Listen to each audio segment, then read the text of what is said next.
Se llama millennials a los jóvenes nacidos entre 1982 y 1995.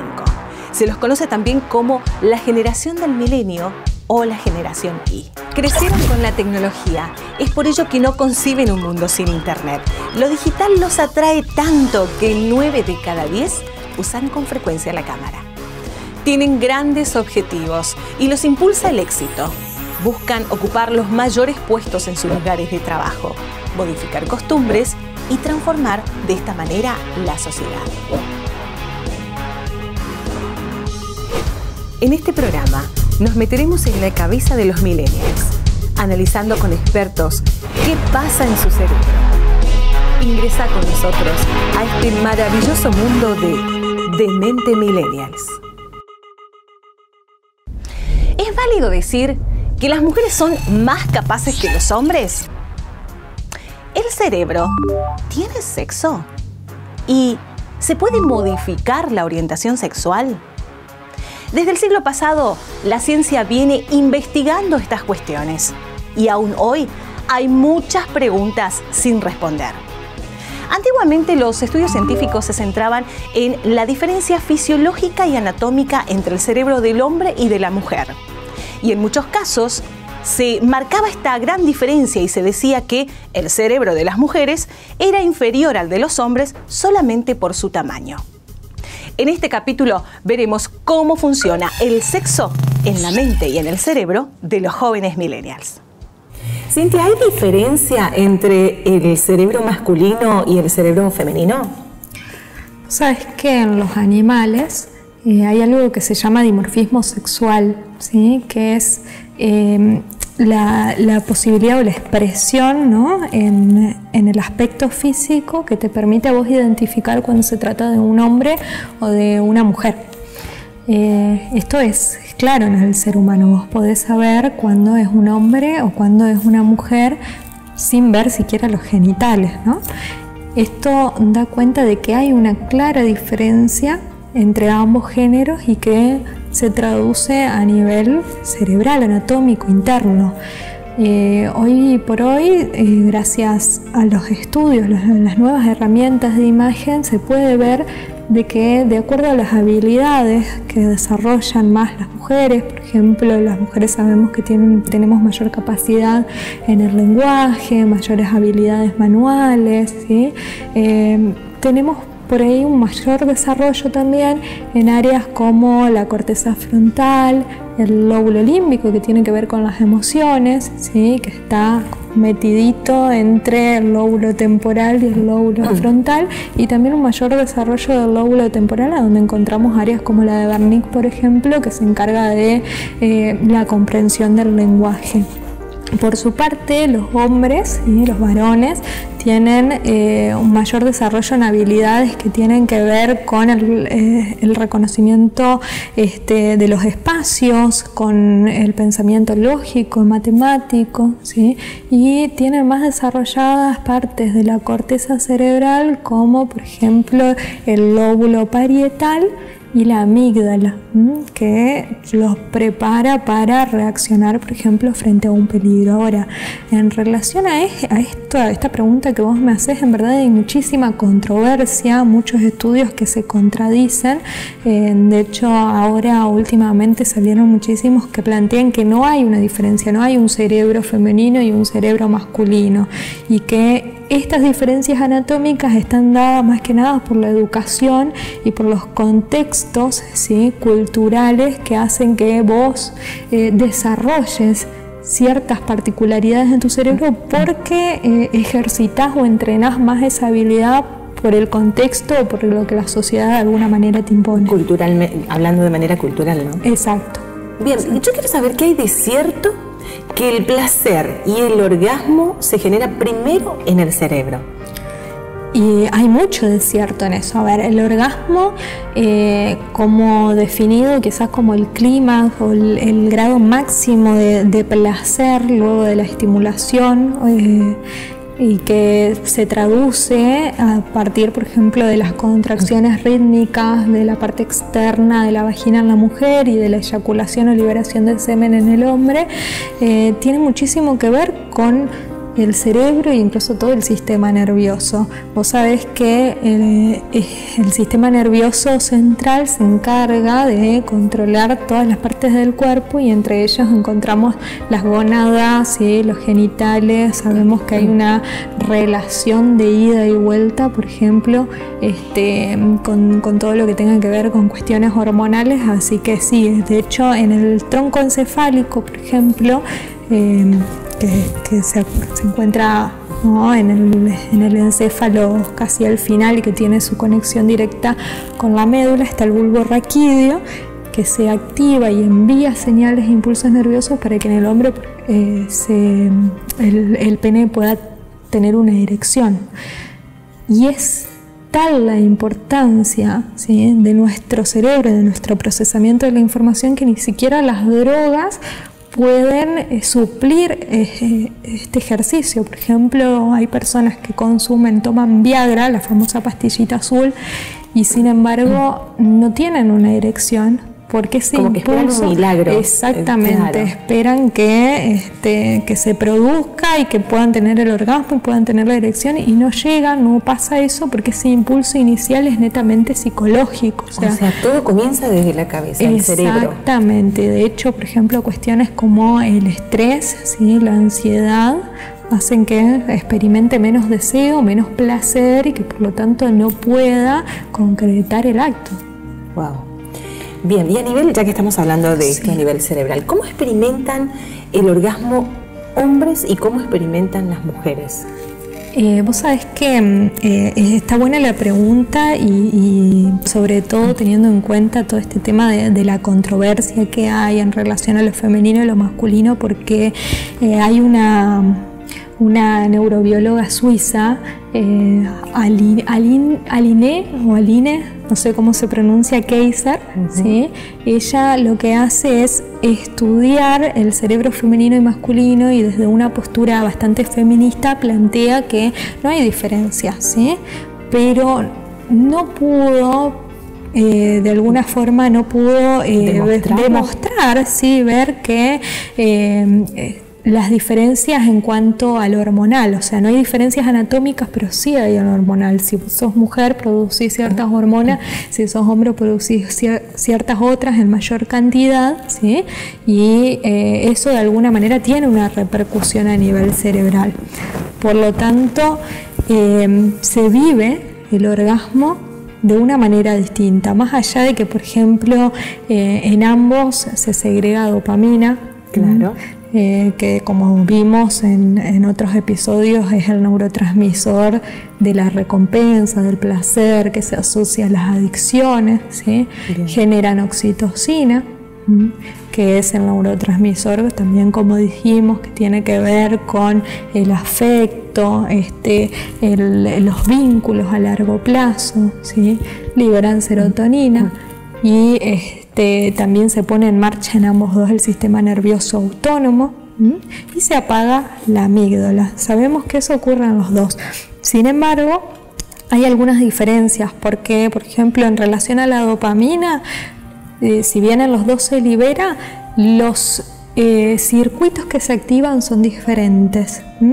En la mujer, por ejemplo, se activa un circuito que comprende el núcleo accumbens, que comprende el hipotálamo, la epífisis, la glándula pineal y el cuerpo cingulado anterior, ¿sí? Y en el hombre, por otro lado, se activa el área segmental, se activa el tálamo, se activa la amígdala. Y la corteza occipital también, viste que los hombres son bastante visuales. Claro. Entonces claro, el área visual juega un papel importante. Con respecto a la oxitocina, ¿sí?, vamos a ver que hay una diferencia sustancial en relación al hombre y a la mujer. En la mujer la descarga de oxitocina es muy elevada, por eso también podemos ver, por ejemplo, que las mujeres, después de tener relaciones sexuales, por ahí necesitamos los mimos, las caricias, los besos, y en cambio el hombre ¿qué le pasa? La liberación de serotonina hace que en general prefieran quedarse dormidos, ¿sí? También vemos diferencias en relación, dijimos, a la desactivación de la amígdala, que en la mujer prácticamente se apaga, habiendo casos en los que, por ejemplo, incluso llegan hasta a perder la conciencia por milisegundos, ¿sí? Y en el hombre no.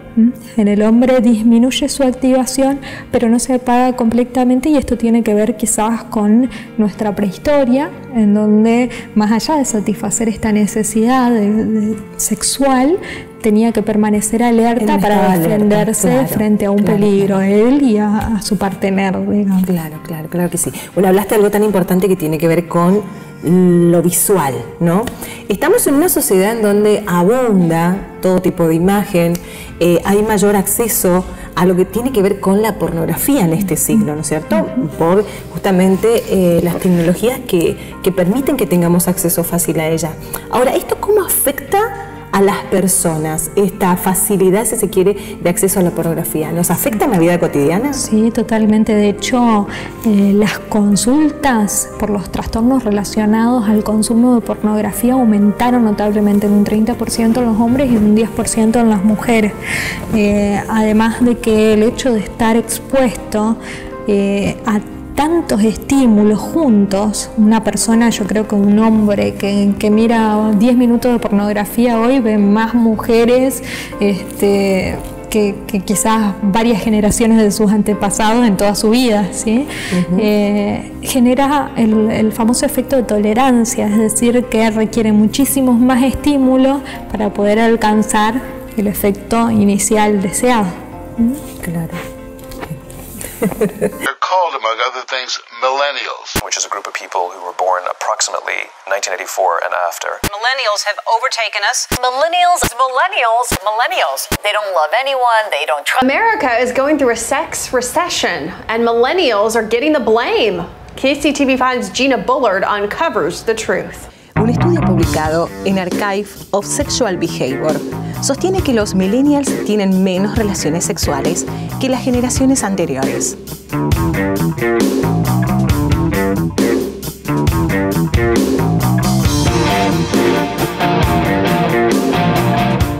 El estudio ha medido el número de parejas sexuales de las diferentes generaciones y ha llegado a la conclusión de que los millennials tendrán un promedio de 8 parejas por cabeza durante su vida, mientras que sus padres tuvieron entre 10 y 11.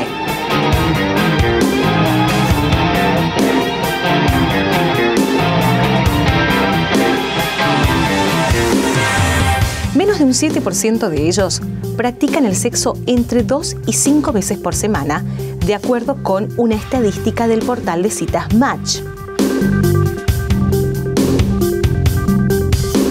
Un 49% de estos chicos y chicas no han tenido ningún encuentro sexual durante el último año, y 1 de cada 3 no ha probado esa experiencia todavía.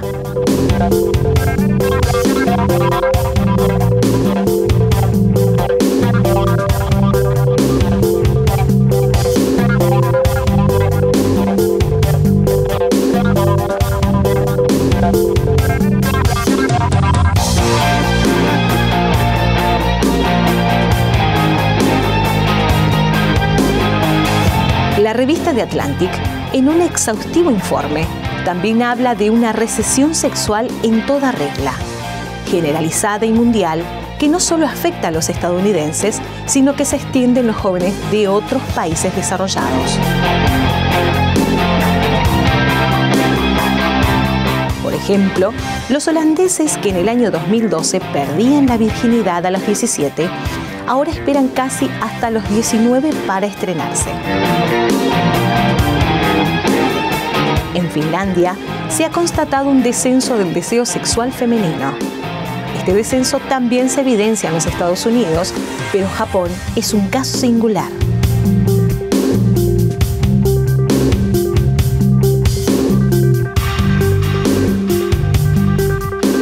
El 43% de los jóvenes entre 18 y 34 años sigue siendo virgen.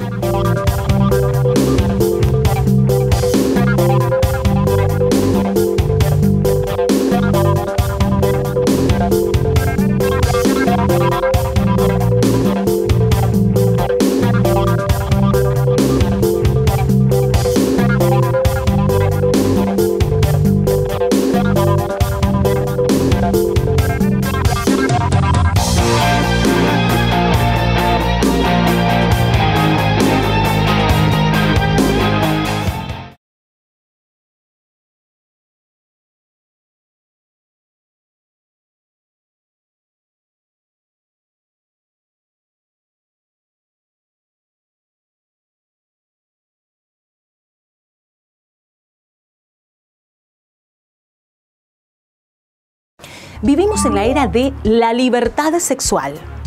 Hay menos tabúes, un fácil acceso a los contenidos porno, la existencia del poliamor y también del sexo virtual. Todo indicaría que esta generación hiperconectada vive de manera plena su sexualidad. Sin embargo, uno de los rasgos o características de esta generación millennials es la recesión sexual, y sobre todo en los hombres. Se dice que la raíz de esto es la depresión, la ansiedad. Otros le echan la culpa a Netflix, a Instagram y al gaming. Pero veamos qué dicen los estudios científicos. Hablemos ahora de lo que tiene que ver con los millennials, que se sabe que los millennials nacieron en esta generación, en donde hablar de sexo, hablar de pornografía, hablar de estos temas no son tabú como hablando, ¿no?, de estas generaciones anteriores. Se dice también que los millennials no son de practicar mucho el sexo. ¿Esto es así? Y mira, no tienen la culpa. Como vos sabés, ¿no es cierto? Los millennials nacimos bajo mucho estrés, mucha presión. Y el estrés, la presión disminuye el deseo sexual. Tengo tantos francos sobre los que atacar que hace que no pueda enfocarme en la sexualidad, ¿sí? Y si yo no puedo enfocarme en la sexualidad, como dijimos, ese impulso inicial no se da, no aparece. A ver, más allá de que se habla mucho de sexo, los millennials nacimos en una etapa distinta quizás a las generaciones posteriores, en donde tienen leyes que promueven la educación sexual, ¿sí?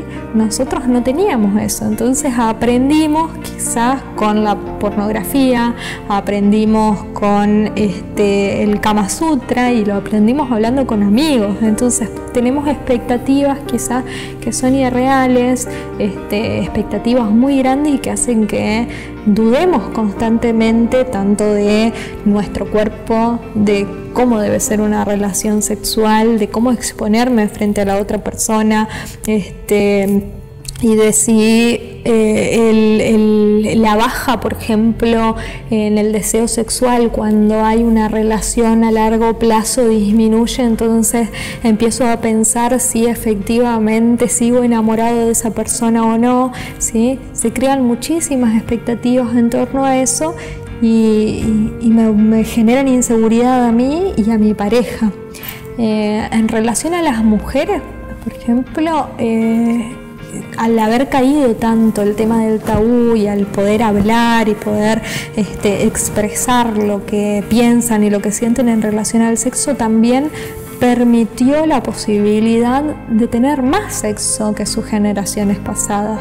El problema es que está bastante más despojada, o sea, son relaciones casuales, ¿sí? Entonces está despojada de lo afectivo y esto hace que no puedan concretar esa alianza o eso que las mujeres de otras generaciones sí tenían, todo lo posterior, y por lo tanto también llegan menos al orgasmo. Claro. Y bueno, me estás comentando de estas diferencias que hay con respecto al sexo y las generaciones, pero hablando y enfocándonos en los millennials, esta falta de actividad sexual, si se quiere decir, en esta generación, ¿tiene algún tipo de efecto a nivel cerebral? Digo, con el paso del tiempo, ¿no? Quizás en casos particulares, pero en general pregunto. Y mira, la falta de sexo genera como una abstinencia, es como que dejes de hacer ejercicio. Entonces, si yo dejo de hacer ejercicios, quizás voy a estar más predispuesta a desarrollar, como decíamos recién, inseguridad o trastornos del estado del ánimo, pero no es necesario que aparezcan. Lo que sí es que no vas a obtener los beneficios de tener relaciones sexuales, ¿sí?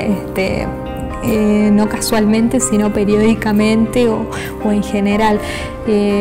Afecta, por ejemplo, al hipocampo, que como vimos es una estructura asociada a la memoria a largo plazo, y va a hacer que no se produzca la neurogénesis, ¿sí? Si yo tengo más relaciones sexuales, voy a tener mejor memoria. Hay un estudio hecho en ratitas de laboratorio en donde se les estimulaba, se les permitía que durante media hora tengan contacto sexual con sus parejas, ¿sí? Eran ratitas maduras, y después cuando se las sometía a prueba, a distintas pruebas, notaban que respondían, ¿sí?, de igual modo que ratas más jóvenes. El problema es que cuando se sacaba el beneficio de la sexualidad, de esos 30 minutos de sexo, todos los progresos que habían alcanzado volvían a cero. O sea que la actividad sexual nos vuelve más inteligentes, más memoriosas. Bueno, no sé si está bueno para las mujeres. Está bueno. Para las memorias no sé, ya hablamos también de eso, ¿no? Pero, ¿qué otros beneficios tiene? Quiero saber, por favor. Tiene muchísimos beneficios. A ver, tener sexo. Tener sexo nos pone más jóvenes, ¿sí? Liberamos un montón de sustancias químicas que tienen que ver con el rejuvenecimiento de todo el organismo. Al oxigenar el cerebro y que haya mayor circulación sanguínea, también nos mantiene más activos, más despiertos. E incluso hay estudios con personas en las que comentaban que personas que estaban sexualmente satisfechas, ¿sí?, tenían un mejor rendimiento y respondían muchísimo mejor a personas que no tenían un buen pasar sexual, digamos. También de esa manera hace que el corazón se entrene, ¿sí? Así que vamos a tener un corazón más fuerte más tiempo. Vamos a dormir mejor porque se libera más serotonina, ¿sí?, más neurotransmisores que nos permiten relajarnos, nos permiten calmarnos, ¿sí? Después de un buen sexo, ¿quién no duerme tranquilo? Y vamos a tener muchos beneficios también en el sistema inmunológico, inmunitario. Liberamos sustancias que nos previenen, por ejemplo, contra la gripe. Hay otra cosa. No solamente mental, digo, no, físico, a nivel orgánico. Y hay algo que no te van a decir los médicos, pero las endorfinas que liberamos cuando tenemos sexo también es un antídoto perfecto contra las migrañas. Así que si tenés dolor de cabeza, no hay con más razón. Con más razón. Ahora sí. Está bueno, está bueno. El sexo ocupa un lugar importante en la vida de las personas.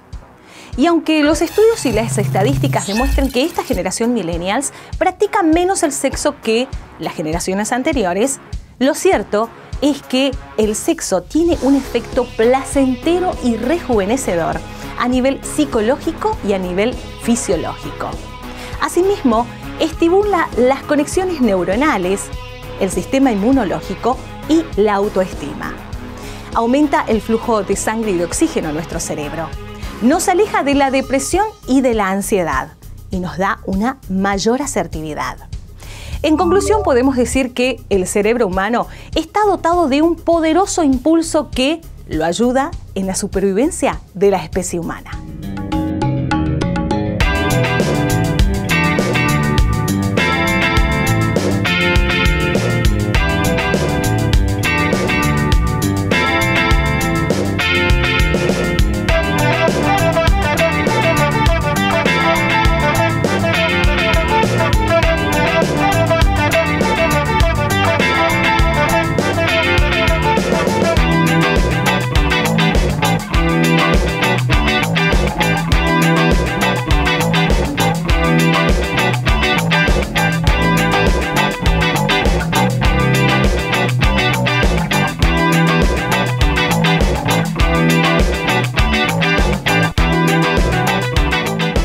Este proyecto ha sido ganador del Fondo de Fomento Concursable para Medios de Comunicación Audiovisual, un mecanismo de fortalecimiento de la pluralidad de voces y subsidiado por el Ente Nacional de Comunicaciones, bajo la licencia del Creative Commons Atribución Compartir Igualdad 2.5 Argentina.